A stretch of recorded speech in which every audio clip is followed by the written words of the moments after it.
আগের ভিডিওতেই বলেছিলাম তাড়াহুড়ো করে হোটেল ছেড়ে বেরোতে হয়েছিল রাত 9টায়, কিন্তু এত রাতে আমরা যাবোটা কোথায়? রাস্তায় কিছুক্ষণ ওয়েট করার পরে একটা গ্রিন লাইনের বাস আমাদের সামনে এসে দাঁড়ালো, আর আমরা তাড়াতাড়ি উঠে পড়লাম বাসে। নামের মতনই একদম লাইটটা গ্রিন, কিন্তু এই বাসটা কোথায় যাচ্ছে, আমরা কোথায় নামবো এত ভেবে কাজ নেই। বাসের সিটটা এত আরামদায়ক ছিল যে আমরা ঘুমিয়েই পড়লাম। হঠাৎ কন্ডাক্টরের ডাকে আমাদের ঘুম ভাঙলো, দেখি সকাল হয়ে গেছে। সঙ্গে সঙ্গে বুঝলাম আমরা বাসের লাস্ট স্টপে চলে এসেছি। ওয়েট, কিন্তু এ কোথায় এলাম আমরা? সব বলছি। কলকাতা থেকে ব্যাঙ্গালোর আমরা সাডেন প্ল্যানে এসেছি। প্রথমে প্ল্যান ছিল উড়ুপি, মাইসোর, ওটি, কিন্তু সব প্ল্যান ক্যান্সেল হওয়ার পর আমরা ডিসাইড করলাম এখানে আসার। 7 ঘন্টা জার্নি শেষ, এখন নামতেই হবে। হ্যালো পন্ডিচেরি। আমাদের হোটেল চেকিং 12টার সময়। এখন আমাদের ফ্রেশ হওয়াটা খুব দরকার, তাই একটা সস্তা হোটেল নিয়ে 3 ঘন্টা কাটালাম। এখন মেন হোটেলে যাচ্ছি অটো চেপে। এই ড্রেসটাকে চিনতে পারছো? কাল কমার্শিয়াল স্ট্রিট থেকে কেনা। একটা বিচি ভাইব আছে। আমরা এখান থেকে 3টে স্কুটি রেন্টে নিয়েছি। প্রতিদিন ওই 350-400 করে পড়েছে। হোটেলে সব ব্যাগ রাখার পর স্কুটি নিয়ে আমরা এক চক্কর পন্ডিচেরি ঘুরিয়ে নিলাম। তারপর ফাইনালি ডিসাইড করলাম আজকের ব্রেকফাস্টটা আমরা জনস ক্যাফে থেকেই করবো। আমরা একটা স্যান্ডউইচ, হটডগ আর মিল্কশেক দিয়ে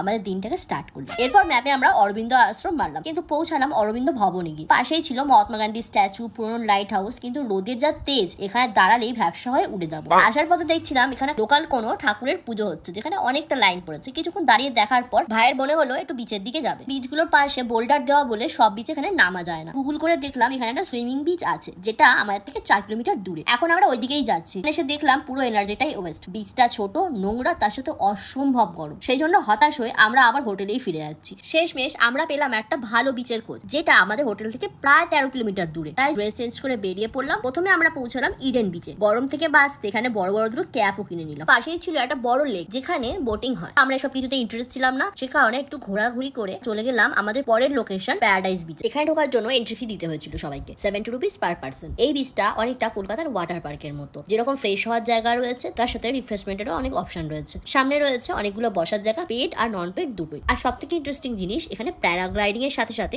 অনেক ওয়াটার অ্যাক্টিভিটিও হয়। কিন্তু আমরা এসব কিছুই আজকে করবো না। আমরা সবাই সমুদ্রে নেমে পড়লাম। কিছুক্ষণ সমুদ্রের সময় কাটানোর পরে ফেরার পথে খুব সুন্দর একটা বাটারফ্লাই খুঁজে পেয়েছি, তাও আবার সমুদ্রের মধ্যে থেকে। ভাবছেন তো যে সমুদ্রের মধ্যে প্রজাপতি কিভাবে আসতে পারে? এই সুন্দর সেলটাকে দেখুন, দেখতে না পুরো প্রজাপতির মতো। এখান থেকে বেরোনোর পর আমরা কিছু কালারফুল পাখিও দেখতে পাই রাস্তায়, দেখে মুরগি মনে হচ্ছে। আপনারা জানেন সেটা আমার কমেন্টে অবশ্যই জানাবেন। আজকের দিন কিন্তু এখানেই শেষ নয়, এখনো অনেক কিছু করা বাকি আছে, সেটা দেখাবো পরের ভিডিওতে। লাইক, কমেন্ট, শেয়ার করতে ভুলবেন না। আজকের জন্য বাই।